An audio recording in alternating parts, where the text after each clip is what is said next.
नमस्कार, आप देख रहे हैं न्यूज वन इंडिया। मैं हूं आपके साथ दीपिका ओझा। चलिए रुक करते हैं देवभूमि की खबरों का।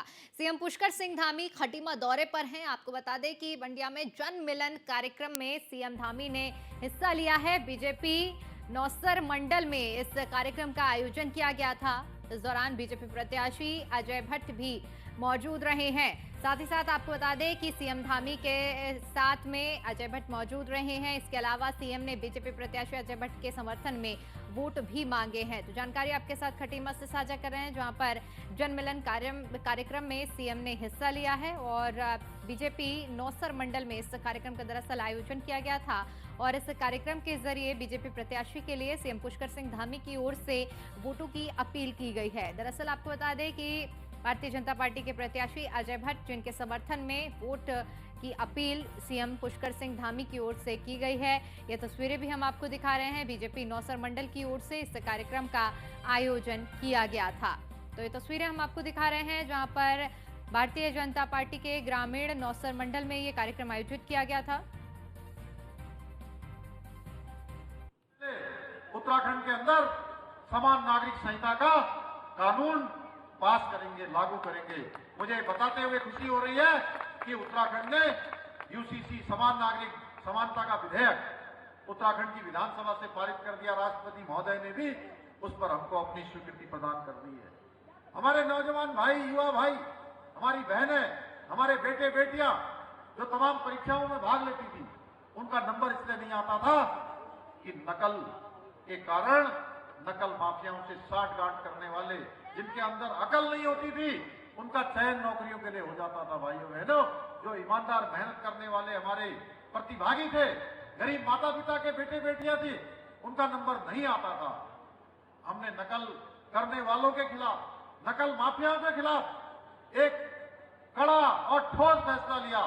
100 से ज्यादा नकल माफिया, नकल कराने वाले जेल की सलाखों के पीछे गए और पिछले 2 सालों में निष्पक्षता से, बिना नकल के, पारदर्शिता के आधार पर कई हजार नौकरियां, जितनी 22 सालों में नौकरियां दी गई, उतनी नौकरियां पिछले 2 सालों में उत्तराखंड की सरकार ने दिया है। भाइयों बहनों, धर्मांतरण का कानून हमने लागू किया है।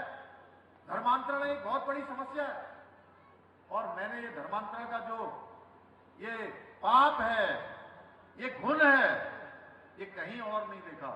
मैंने धर्मांतरण का कानून लागू किया तो मेरे खटीमा की जो मैंने हालात देखे, खटीमा के अंदर जिस प्रकार से हमारे गरीब लोगों को बहलाकर, फुसलाकर, जनजाति के लोगों को प्रलोभन देकर, कई प्रकार से मनगढ़ंत बातें करके लगातार धर्मांतरण का काम हो रहा था।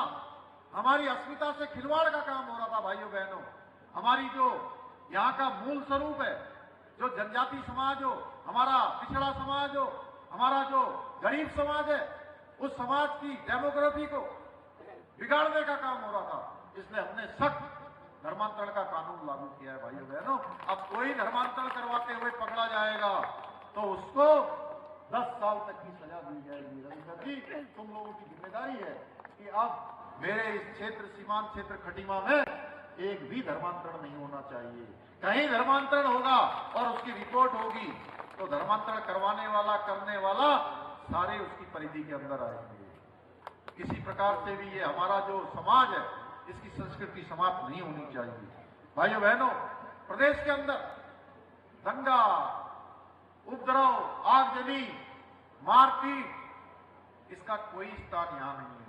इसलिए प्रदेश के अंदर इस प्रकार की घटना न हो। आपने देखा होगा हल्द्वानी में पिछले दिनों इस प्रकार की एक कुत्सित प्रयास कुछ लोगों के द्वारा किया गया।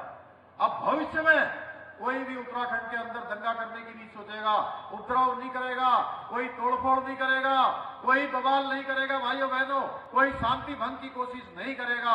अगर करेगा, सरकारी संपत्ति या निजी संपत्ति को नुकसान पहुंचाएगा तो उस संपत्ति के नुकसान की भरपाई, एक एक पाई की भरपाई उसी दंगा करने वाले से वसूल किया जाएगा। ये कानून भी हमने यहाँ बना दिया है। भाइयों बहनों, ठाकर धामी जिंदाबाद, ठाकर धामी जिंदाबाद, ठाकर धामी जिंदाबाद, ठाकर धामी जिंदाबाद। सरकारी नौकरियों में हमने हमारी माताएं, बहनें उत्तराखंड की हर क्षेत्र में आगे बढ़े।